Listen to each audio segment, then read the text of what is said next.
जब एक बच्चा बहुत छोटी उम्र में अपने माँ बाप दोनों को खो देता है, वो बच्चा फिर रोता नहीं। वो हालात से समझौता करने के बजाय खुद को मजबूत बनाना सीख लेता है। रेलवे स्टेशन पर सुबह की ठंडी हवा चल रही थी। लोग अपने अपने काम में व्यस्त थे। कोई ऑफिस की जल्दी में, कोई घर लौटने की खुशी में, तो कोई सफर की थकान लिए बैठा था।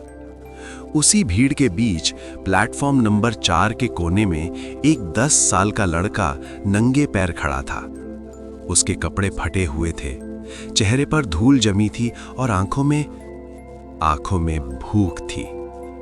उसका नाम था अमन। अमन रोज की तरह आज भी लोगों के सामने हाथ फैलाकर कह रहा था, अंकल, कुछ खाने के लिए दे दो। आंटी, बहुत भूख लगी है। कुछ लोग उसे अनदेखा कर आगे बढ़ जाते, कुछ लोग झड़क देते, भाग यहां से, काम धंधा कर। लेकिन अमन चुपचाप सब सह लेता, क्योंकि उसे पता था अगर आज उसे कुछ नहीं मिला तो आज वो भूखा सोएगा। अमन का अतीत। अमन का जन्म एक गरीब परिवार में हुआ था। उसके पिता रिक्शा चलाते थे और मां दूसरों के घरों में बर्तन मांजती थी। एक दिन जब अमन सिर्फ 6 साल का था, उसके पिता की सड़क दुर्घटना में मौत हो गई। कुछ महीनों बाद बीमारी और भूख से उसकी मां भी चल बसी। उस दिन के बाद अमन इस दुनिया में अकेला हो गया। न कोई घर, न कोई अपना, बस रेलवे स्टेशन और उसकी ठंडी जमीन। पहली ठोकर, पहली सीख। एक दिन अमन स्टेशन पर भीख मांग रहा था, तभी एक आदमी गुस्से में चिल्लाया, रोज रोज भीख मांगने आ जाता है, शर्म नहीं आती? और अगले ही पल उस आदमी ने अमन को धक्का दे दिया। अमन जमीन पर गिर पड़ा। उसका घुटना छिल गया, खून बहने लगा। लोग देखते रहे, कोई आगे नहीं आया। अमन रोया नहीं। उसने अपने आंसू पोंछे और धीरे से बुदबुदाया, एक दिन मैं भीख नहीं मांगूंगा, एक दिन मैं बड़ा आदमी बनूंगा। एक छोटी सी उम्मीद। उसी स्टेशन पर एक बुजुर्ग चाय वाला था, रमेश काका। वो रोज अमन को देखता था। उस दिन उसने अमन को बुलाया और कहा, भूखा है ना? अमन ने सिर हिलाया। रमेश काका ने उसे एक प्लेट समोसा और चाय दी। अमन ने पहली बार किसी के चेहरे पर दया नहीं, अपनापन देखा।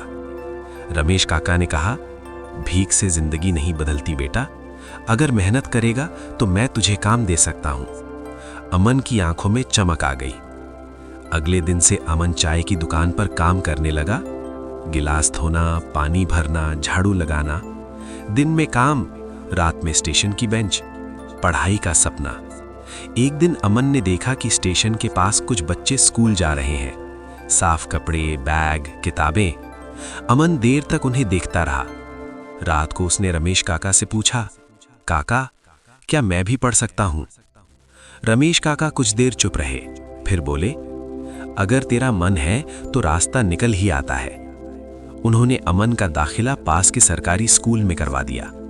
अमन दिन में काम करता, रात में पढ़ाई।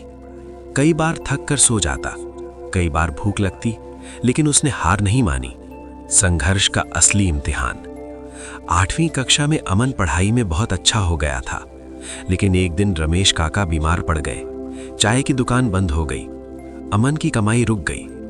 कई दिन भूखे रहने के बाद अमन फिर से उसी स्टेशन पर खड़ा था, जहां से उसने भीख मांगना छोड़ा था। हाथ फैलाते हुए उसकी आंखें भर आईं। तभी उसे याद आया, एक दिन मैं भीख नहीं मांगूंगा। उसने हाथ नीचे कर लिया। अगले दिन उसने स्टेशन पर अखबार बेचना शुरू किया, फिर पानी की बोतलें, फिर छोटे मोटे काम। जुनून जो रास्ता बनाता है। अमन को मशीनों में बहुत रुचि थी। वो टूटे मोबाइल, पंखे, रेडियो खोल खोल कर देखता। एक लोकल मोबाइल रिपेयर शॉप वाले ने कहा, अगर सीखना है तो आ जाया कर। अमन मुफ्त में काम सीखने लगा। धीरे धीरे वो मोबाइल ठीक करने लगा। लोग पैसे देने लगे। 18 साल की उम्र में अमन ने एक छोटी सी दुकान खोल ली, अमन मोबाइल रिपेयर। गरीबी से बिजनेस तक। अमन सिर्फ रिपेयर तक नहीं रुका।